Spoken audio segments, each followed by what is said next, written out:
அப்படியே ஒரு பவுலில் வச்சு சட்னி ஊற்றி சட்னியில் முக்கி சாப்பிட்டோம்னா அவ்வளோ எம்மியாக இருக்குங்க.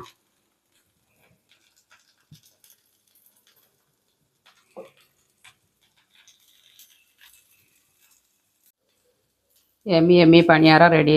ஹாய் ஃப்ரெண்ட்ஸ், எல்லோரும் எப்படி இருக்கீங்க? நல்லா இருக்கீங்களா? இன்றைக்கி சூப்பராகிட்டு காலைல பிரேக்ஃபாஸ்ட்டுக்கு கார பணியாரம் பண்ண போகிறாங்க. ரவையும் அவளும் வச்சு இன்றைக்கி கார பணியாரம் பண்ண போகிறேன். எப்படி பண்ணுறதுன்னு பார்க்கலாம்.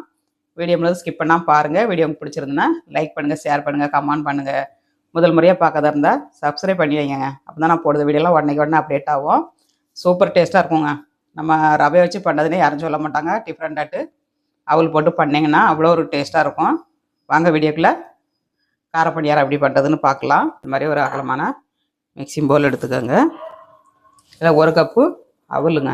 நம்ம எந்த கப்பால் எடுக்கமோ அதே கப்பால் எல்லாம் எடுத்துக்கோங்க. ஒரு கப்பு அவல் எடுத்துருக்கேன். ஒரு கப்பு அவல், ஒரு கப்பு ரவைங்க. அதே கப்பால் அரை கப்பு தயிருங்க. நல்லா கட்டியான ஃப்ரெஷ்ஷான தயிர் எடுத்துக்கோங்க. இதில் ஒரு கப்பு தண்ணி ஊற்றிக்கணுங்க. இப்போ ஒரு கப்பு தண்ணி ஆட் பண்ணிடலாம். மிக்சிங் பவுல் சின்னதாக இருக்குது, வேறு பவுலில் ஆட் பண்ணிடலாம். இந்த மாதிரி அகலமான பவுலில் ஆட் பண்ணிடலாம்.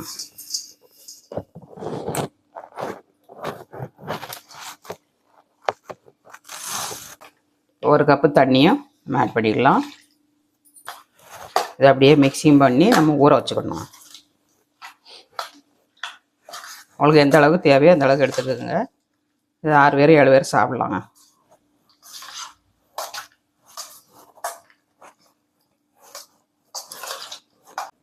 தயிரில் நல்லா ஊறட்டும். நம்ம அரைச்சி எடுத்துக்கலாம். ஒரு 20 நிமிஷம் ஊற வைக்கணுங்க. நல்லா ஊறினா தான் நல்லா சாஃப்டாக அரைப்படும். இப்போ மூடி வச்சுக்கலாம். ஒரு 20 நிமிஷம் கழித்து எடுத்துக்கலாங்க. நம்ம சட்னி தாளிச்சிக்கலாங்க. இந்த மாதிரி மிக்சி சாறு எடுத்துக்கோங்க. ஒரு 5 பச்சை மிளகாய், ஒரு இஞ்சி அளவுக்கு இஞ்சி, அப்புறமா ஒரு 3 பல் பூண்டு, தேங்காய்ங்க. ஒரு தேங்காயில் பாதி போட்டிருக்கேன். பொட்டுக்கடலை ஒரு அரை பவுல் போட்டிருக்கேன். உப்பு போட்டு நம்ம அரைச்சி எடுத்துக்கலாம். சட்னி தந்தோடி உப்பு போட்டுக்கோங்க. இதை அரைச்சி எடுத்துக்கலாங்க. இதெல்லாம் நைஸாக அரைச்சி எடுத்துக்கணும். அரைச்சி எடுத்தாச்சுங்க. நைஸானா ரொம்ப நைஸாக இருக்கக்கூடாது, கொஞ்சம் திட்டுத்திட்டாக இருக்கணும். சட்னி வந்து அப்போ தான் நல்லாயிருக்கும். ஒரு மிக்சிங் பவுலில் ஆட் பண்ணிக்கலாம்.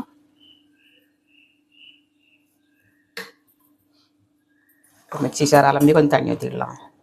கட்டியாக தான் வைக்கணும். சட்னி வந்து தண்ணியாக இருக்கக்கூடாது, முக்கி சாப்பிட முடியாது. அதனால் இந்த அளவுக்கு தண்ணி ஊற்றிக்கோங்க. இந்த அளவுக்கு தண்ணி போதுங்க.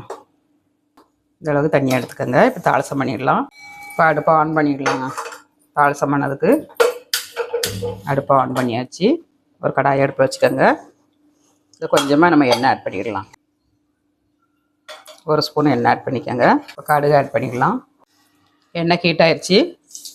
அரை ஸ்பூன் கடுகு, அரை ஸ்பூன் உளுந்தம்பருப்பு, அரை ஸ்பூன் கடலைப்பருப்புங்க, ஒரு காஞ்ச மிளகாய், கொஞ்சமாக கருவேப்பிலை.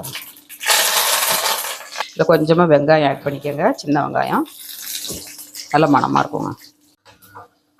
வெங்காயம் எல்லாமே நல்லா வெந்துருச்சு. இந்த அளவு வெந்ததுக்கப்புறம் நம்ம சட்னியில் ஆட் பண்ணிடணும்.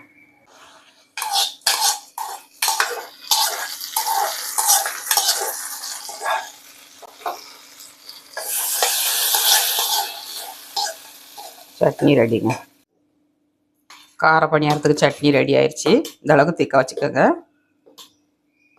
இப்போ நம்ம வந்து ரவையும் அவலும் ஊறிடுச்சுங்க. அரைச்சி எடுத்துக்கலாம். ரவை வந்து நல்லா ஊறிடுச்சுங்க. அப்படியே ஒரு மிக்சி சாரில் போட்டு அரைச்சி எடுத்துக்கலாங்க. கொஞ்சம் தண்ணி விட்டு நம்ம அரைக்கணும். நல்லா திக்காக இருக்குது. 2 பேஜாக போட்டு அரைச்சிக்கலாங்க. கொஞ்சம் தண்ணி ஊற்றி அரைச்சிக்கலாம். ரொம்ப தண்ணியாக இருக்கக்கூடாது. பணியாரத்துக்கு வந்து கட்டியாக தான் இருக்கணும். இதை அரைச்சி எடுத்துக்கலாம். ரவையை வந்து அரைச்சி எடுத்தாச்சுங்க. இந்த அளவுக்கு நைஸாக அரைச்சிக்கோங்க. இந்த மாதிரி திக்காக இருக்கணும். இட்லி மாவு பதத்துக்கு இருக்கணும். தோசை மாவு பதத்துக்கு அரைச்சிடாதீங்க. மிச்சம் இருக்கிறதையும் நம்ம அரைச்சி எடுத்துக்கலாம். 2 பேஜாக நம்ம அரைச்சி எடுத்தாச்சுங்க. அப்படியே மிக்சிங் பவுலில் ஆட் பண்ணிக்கோங்க.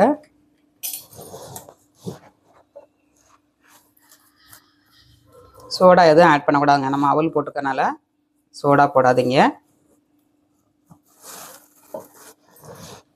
இந்த அளவுக்கு திக்காக இருக்கணுங்க.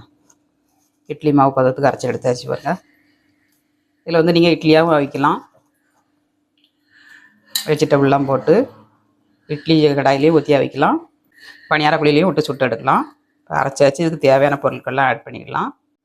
இது கூட வந்து தேவையான பொருட்கள் ஆட் பண்ணிடலாங்க. பெரிய வெங்காயம் மட்டும் 2 வெங்காயம் போட்டிருக்கேன். உளுந்தம்பருப்பு கடலை பருப்பு போட்டு கடுகு போட்டு தாளிச்சியும் ஊற்றலாம்.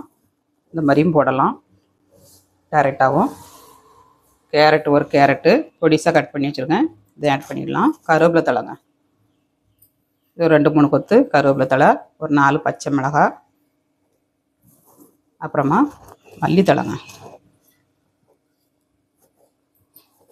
இதெல்லாம் போட்டாச்சு. உப்பு ஆட் பண்ணிக்கலாம். மாவு தந்தோடி உப்பு போட்டுக்கோங்க. இப்போ மிக்ஸ் பண்ணிடலாம். அப்படியே மிக்ஸ் பண்ணிடலாம்.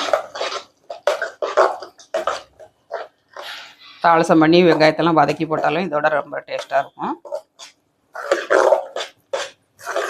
டேரெக்டாக அப்படியே பண்ண போகிறேன். சோடா எதுவும் போடாதீங்க. அப்படியே டேரெக்டாக ஊற்றணும்.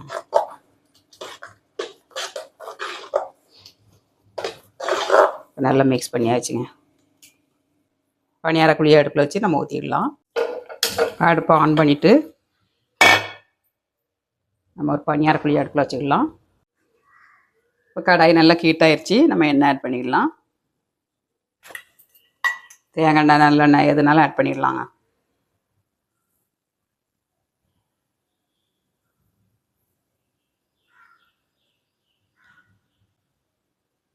கொஞ்சமாக எண்ணெய் ஆட் பண்ணிக்கோங்க. புளிக்கரண்டி வந்து நம்ம சின்ன கரண்டியாக போட்டுக்கணுங்க. அப்போ தான் கோரி ஊற்றுறதுக்கு ஈஸியாக இருக்கும். அதுக்கிட்ட ஒரு ஸ்பூனை வச்சுக்கோங்க. ஸ்பூனை வச்சு கோரி ஊற்றினாலும் ஈஸியாக இருக்குங்க. இந்த அளவுக்கு திக்னஸாக இருக்கணும். அதே மாதிரி நீங்கள் மஞ்சள் தூள் வேணாலும் போட்டுக்கிடலாம். அது இல்லைன்னா நீங்கள் அப்படியே போட்டுக்கிடலாங்க. நான் இன்றைக்கி சிம்பிளாக தான் பண்ணுதேன். நம்ம தாளிச்சி பண்ணினதாக இருந்தால் கடுகு, உளுந்தம்பருப்பு, கடலைப்பருப்பு, ஜீரகம், பெருங்காயத்தூள் எல்லாம் போட்டு ஃப்ரை பண்ணி, வெங்காயத்தையும் ஃப்ரை பண்ணி, கேரட்டு கொஞ்சம் லைட்டாக ஃப்ரை பண்ணணும். எல்லாமே ரேஸாக ஃப்ரை பண்ணி நம்ம போட்டோம்னா நல்ல வாசனையாக இருக்குங்க. டேஸ்ட்டும் அட்டகாசமாக இருக்கும். அந்த மாதிரி செய்யணுன்னா அந்த மாதிரி செஞ்சுக்கோங்க. குழியில் மாவு ஆட் பண்ணிடலாம்.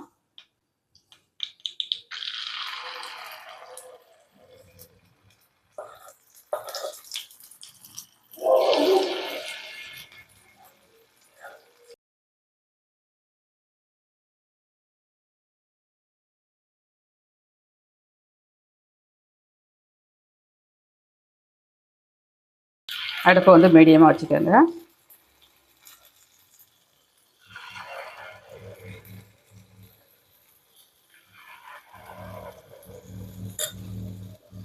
கொஞ்சம் வேகட்டும். நம்ம திருப்பி போட்டுக்கலாம். மூடி வைக்கணுனாலும் மூடி வச்சுக்கலாம். அல்லாட்ட நம்ம அப்படியே போட்டு எடுக்கணும்னாலும் எடுத்துக்கலாம். அப்படியே மூடி வச்சு கொஞ்சம் நேரம் விட்டோம்னா நல்லா வெந்துருங்க. அப்படியே ஒன் சைடு வெந்துருச்சு. நம்ம திருப்பி போட்டுக்கலாம். பணியாரம் வெந்துருச்சான்னு பார்க்கலாங்க. ஒன் சைடு நல்லா வெந்துருச்சுங்க. திருப்பி போட்டுக்கலாம்.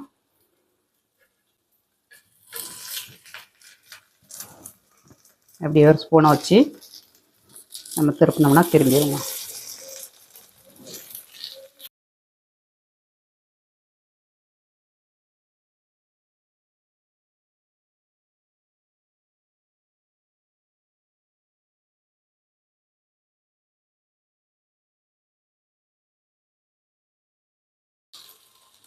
நல்ல பந்து மாதிரி புதுசு புதுசுன்னு கிடச்சிருக்கு பாருங்க.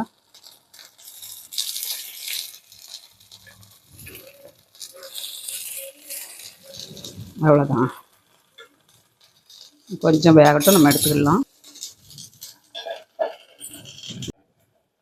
இப்போ நல்லா வெந்துருச்சுங்க. எடுத்துக்கலாம்.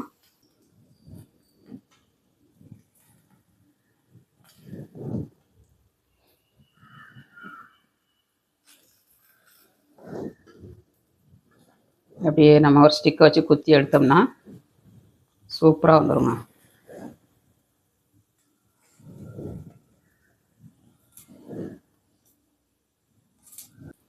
எம்மி எம்மி ரவா கார பணியாரம் ரெடிங்க. சூப்பராக கிடச்சிருக்கு. மிச்சம் இருக்கிறதையும் நம்ம பண்ணி எடுத்துக்கலாம். கார பணியாரத்தை அப்படியே ஒரு பிளேட்டில் சேவ் பண்ணிடலாங்க.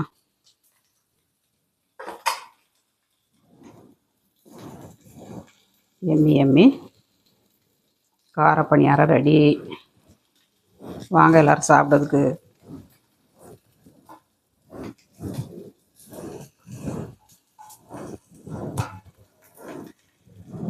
இதோட சட்னி வச்சுக்கிடலாம்.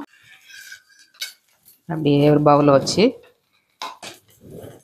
சட்னியை ஊற்றி சட்னியில் முக்கி சாப்பிட்டோம்னா அவ்வளோ எம்மியாக இருக்குங்க.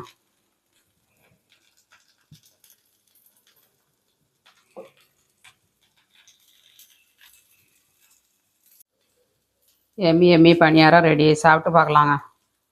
ரவா கார பணியாரம் அப்படி இருக்குன்னு சாப்பிட்டு பார்க்கலாங்க. டேஸ்ட்டு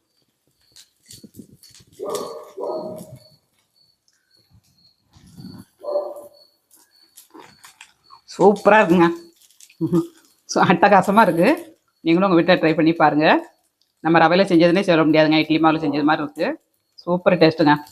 அதுக்கு தேங்காய் சட்னி அட்டகாசமாக இருக்குது. ட்ரை பண்ணி பாருங்கள். வீடியோ பிடிச்சிருந்தால் லைக் பண்ணுங்கள். மீண்டும் நெக்ஸ்ட் வீடியோவில் சந்திப்போம். பாய்.